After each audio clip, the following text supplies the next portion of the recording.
اعوذ باللہ من الشیطان اللعین الرجیم بسم اللہ الرحمن الرحیم۔ السلام علیکم یا علی مدد۔ مومنین و مومنات کی خدمت میں خصوصی طور پر زمانے کے امام اجل اللہ تعالی فرجہ شریف کی بارگاہ میں آپ کے جد صادق آل محمد امام جعفر صادق علیہ السلام کی شہادت کی بے پناہ تعزیت پیش کرتے ہیں۔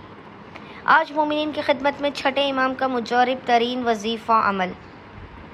15 شوال سے 22 شوال 15th of Shawwal to 22nd of شوال تک کیا جانے والا بے انتہا مجرب ترین وظیفہ عمل صادق آل محمد علیہ السلام کی بارگاہ سے لے کر آئے ہیں۔ یہ مولا کے دسترخوان کا ایسا عمل و وظیفہ ہے کہ وہ مومنین و مومنات کے جو سالہ سال سے رزق و روزی کی تنگی پریشانی کا شکار ہیں، جن کے حالات نہیں بدل رہے، جن کی قسمت نہیں بدل رہی، جن کے بخت و مقدر نہیں سنور رہے، وہ مومنین 7 دن کے 7 days کے سب سے پہلے اس عمل کو کریں اور 8ویں دن یعنی 22 شوال کے دن اپنے گھر میں دسترخوان امام جعفر صادق علیہ السلام کا انعقاد کریں۔ اچھا، اگر کوئی مومنہ اور مومنہ اس 15 شوال سے 21 شوال تک کا یعنی 15 to 21 of شوال تک کے اس وظیفے عمل کو نہیں کر پایا کسی بھی وجہ سے، تو آپ کسی بھی 7 دن تک اس وظیفے عمل کو کیجئے، 7 days تک آپ اس وظیفے عمل کو کیجئے اور 8ویں دن امام جعفر صادق علیہ السلام کے اس دسترخوان کا انعقاد کیجئے۔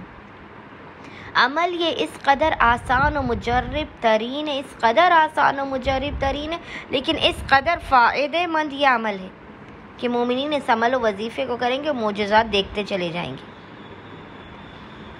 یہ وہ عمل و وظیفہ ہے کہ جو آپ کو آپ کے ہر مقصد میں کامیاب کر دے گا۔ اور ویسے بھی چھٹے امام کا دسترخوان وہ ہے کہ جو مومنین خصوصی طور پر 22 رجب کے دن سال میں ایک مرتبہ لازماً اپنے گھروں میں بچھاتے ہیں، اپنے گھر میں رزق و روزی کے نزول کے لیے، برکتوں کے لیے، رحمت الہی کے لیے۔ اچھا، مومنین نے کرنا یہ کہ 15 to 21 of شوال 15 سے 21 شوال سب سے پہلے آپ نے 7 دنوں تک اس عمل کو کرنا ہے۔ عمل کرنے کے لیے آپ نے کرنا یہ کہ 7 دن کے اندر 7 days کے اندر آپ نے 49 ٹائمز 7 دن کے اندر آپ نے 49 ٹائمز آپ نے سورہ قدر کی تلاوت کرنی ہے۔ یعنی آپ روزانہ اگر 7 مرتبہ 7 ٹائمز سورہ قدر پڑھیں گے تو 7 دن کے اندر 49 کی تعداد مکمل ہو جائے گی۔ 7 دن کے اندر آپ نے کل 49 ٹائمز سورہ قدر کی انا انزلنہ کی تلاوت کرنی ہے۔ اور جب آپ 7 دن کے اندر 49 ٹائمز سورہ قدر کی تلاوت کا عمل پورا کر چکے تو پھر 8ویں دن یعنی 22 شوال کے دن آپ نے اپنے گھر میں دسترخوان امام جعفر صادق علیہ السلام کا انعقاد کرنا ہے۔ آپ تمام گھر والے اپنی استطاعت سے بڑھ کر آپ جو کر سکتے ہیں اس سے بڑھ کر آپ نے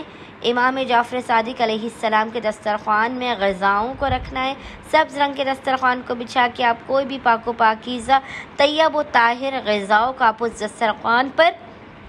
سجا دیجیے۔ کھجوریں رکھیے، دودھ رکھیے، دہی رکھیے، شربت رکھیے، سبز رنگ کے کھانے رکھیے، سلاد رکھیے، مٹھائیاں رکھیے، پھل رکھیے، جو آپ رکھ سکتے ہیں اپنی استطاعت سے بڑھ کر آپ اس دسترخوان کو سجائیں گے۔ دسترخوان کے سجانے کے بعد آپ تمام مومنین نے جو گھر والے ہیں، آپ چاہیں اگر آپ کی استطاعت ہے آپ چند مومنین کو بھی بلا کر اس دسترخوان کو کھلا سکتے ہیں، ورنہ گھر میں جو بھی لوگ ہیں اپنے دسترخوان پر بیٹھ کر کم سے کم 14 مرتبہ 14 ٹائمز درود پڑھ کے چھٹے امام جعفر صادق علیہ السلام کی بارگاہ میں پیش کرنا ہے۔ اور دسترخوان سج جانے کے بعد ایک مرتبہ آپ نے حدیث قصہ کی تلاوت کر کے اس کا ہدیہ امام جعفر صادق علیہ السلام کی بارگاہ میں پیش کر کے تمام دسترخوان کے کھانے پر امام جعفر صادق کی نظر دلا کر خشوع و خضوع کے ساتھ اپنی حاجات کو طلب کرتے ہوئے، اپنی مسائل کے خاتمے، اپنے رزق میں برکت اور گھر میں رحمت الہی کے نزول کی دعا کرتے ہوئے اس دسترخوان کو تناول کرنا۔ انشاءاللہ تعالی خداوند متعال امام جعفر صادق علیہ السلام کے دسترخوان اور عمل کے صدقے میں تمام مومنین کو اپنے خزانوں سے بے پناہ نواز دے گا۔ اللہم صلی علی محمد و آل محمد وعجل فراجہم اجمعین۔